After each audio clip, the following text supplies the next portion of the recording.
Okay, great. So my name's Liam. What's your name? My name's Zoe. John.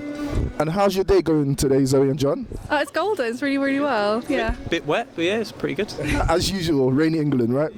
Right, so first of all, are you open-minded? I'd like to think so. Yeah. Much as the next guy, I suppose, yeah. Yeah. So here's the big question. What do you think happens after you die? Oh my gosh.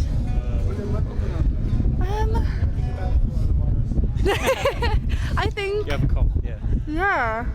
No, I'd say probably I like to believe in, if anything, reincarnation or something like that, because it's scientifically it's probably more likely it's all just black, but that's a bit miserable and life's miserable anyway, so it's nicer to think about something a bit better. So I'd say, as complex as people are, and there's a lot of things we don't know about, the soul and all that sort of stuff, as much as I like to think I'm a more scientific person anyway, I like to think sort of when you go, there's something left over that maybe transmutes somewhere else.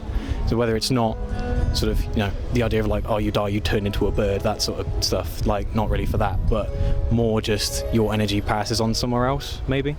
That's how I'd sort of say it. I'd like to think that you relive life's most important memories. So it goes by so quickly, but you just relive everything that makes you happy all over again until it stops, or it keeps going. Yeah. Okay, do you think that there is a possibility that heaven and hell could be real? I don't think so in the typical sense of there's a bloke sits in a chair and he's like, oh yeah, you've been good, you can go in, and there's another one that sits and he's like, oh, you've been bad, I'm going to proc you with a fork or whatever for the rest of your life. I think it's more because you can't really get anything black and white. No one is only good. No, it's impossible for someone to be only good. People, I think, historically wise, that are considered to be these amazing sort of people. I mean, I don't know, Gandhi or something comes to mind. Still did some pretty horrible things if you sort of look into it. Or, there's probably even someone I guess you'd typically look down and say Stalin, probably not a nice bloke, did a lot of horrible things, but probably did some good stuff too. No one is wholly good or bad. So I don't think, I guess the answer would be no, I don't think that is sort of a thing. It's more just depending on how you were. It goes back to that energy thing again, that depends what kind of energy you've got left over as to where you go. Yeah, I feel like heaven and hell are concepts for people as a way to them accept that they're going to die. I think it's easy for some people to say, I've lived a good life, I'm going to heaven, and it gives them an idea of where they're going to go. It's because I think death can be quite scary sometimes for people, and it gives them an idea of at least there's something after, and if someone believes it wholeheartedly, then why not? Yeah. I think you both made some great points about people thinking that they're good and about nobody's good. And just to come at it from the angle of the Bible actually says all have sinned. Yeah. So we like to call it the good person's test, right? And before we do this, I've completely failed, right? Yeah. So this is God's standard, right? So first of all, God says that we shouldn't lie, right? In his 10 commandments. Now, I know that I've told a lie before. What about yourself? Yeah, I would say so, yeah. Plenty. Yeah, plenty. And so what... For better or worse. So what would you call someone who lies? A human? Yeah, or I don't know. Well, a person. A liar? You could call them a liar, but I think lying is intrinsically human in that. Yeah. Right, okay. So my next one is, God says that we shouldn't steal. A very simple thing. But I know that I've done that before in my life. What about yourself? Definitely not. No, never. Okay. No. You're a teacher, so. Yeah, I couldn't. Nice. Yeah.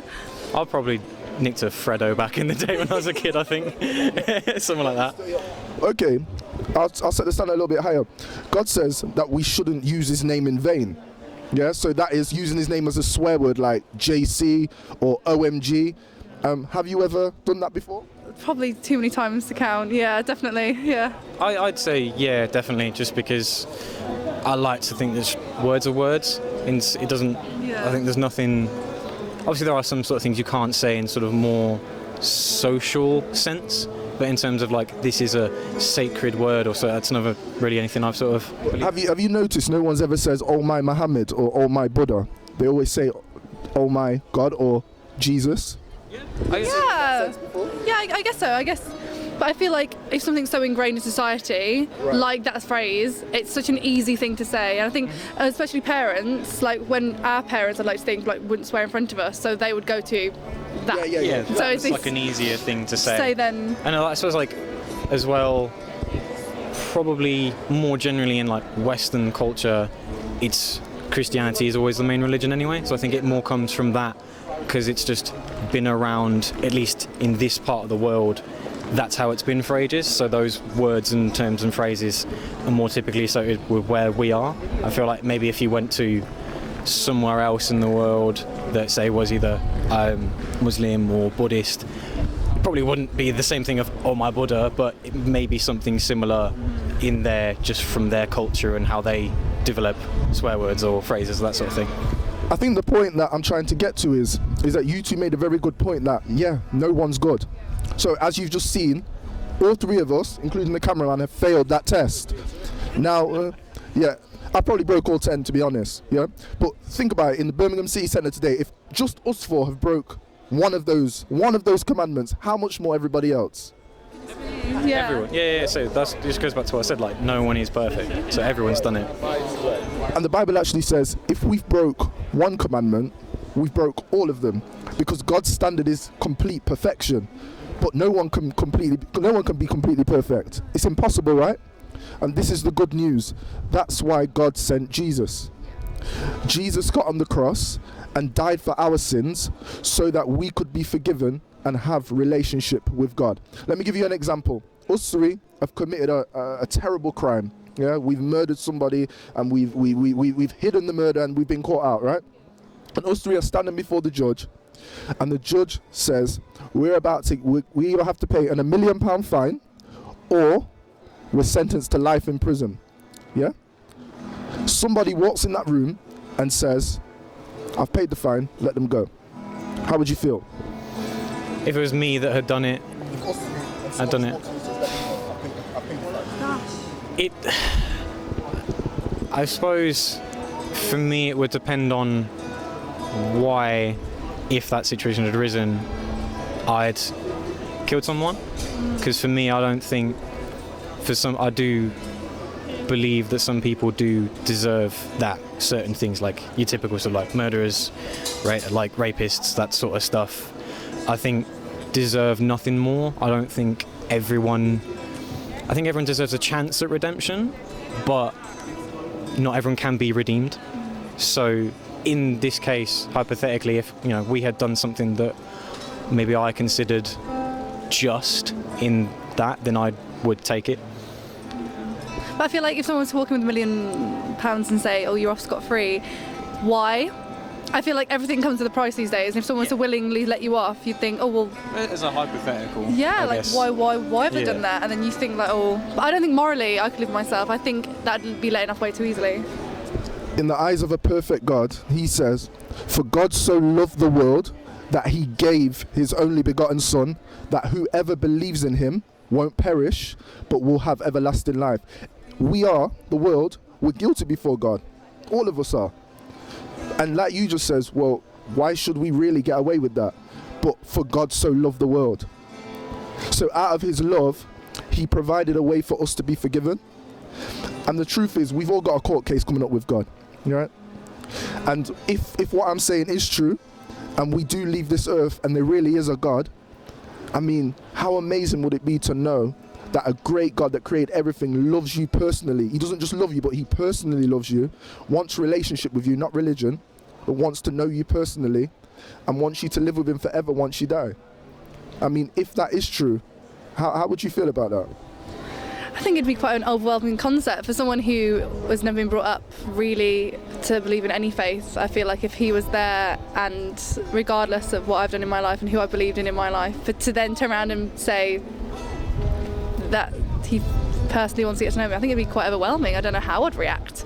I don't know. I feel like for me it would be more like, obviously you'd have questions, but I think my biggest thing with the concept of it in general is always, you know, why, sort of one, like why me and all that sort of thing, but like if I've got there and I've sort of lived my life however I've got there, but then it's like, well, there'd just be so many questions like, why do people have to suffer so much? Like I've got family members who are like slowly waning away, like grandparents and stuff, like are very sick, and it's like, why do they have to suffer? Why, you know, we have like natural disasters and millions of people die every day, and it's not always in the nicest ways. Like why? I'd just be so filled with questions as to why do people have to suffer the way they do, just to maybe have a chance at getting somewhere once they do go. So I think I wouldn't be able to sort of not ask a million questions, I guess. Do you know what? And that's okay, you know. God has no problem with questions. You know, he wants us to ask questions. But the main point of what I'm trying to say today is we never know when we're about to go, you know? Yep. And so I would suppose it's important to make it right. If there is a God, to make it right with him, you know? Because the Bible does also say that for those who reject Christ, reject him, you know, he's paid the fine for them, but they willfully want to reject him, then there is a place where God does let people freely go to, you know, and I think you know where that place is, you know. But the good news is that God loves you. That is the good news. Yeah? And can I leave something with you? Do we have Yeah.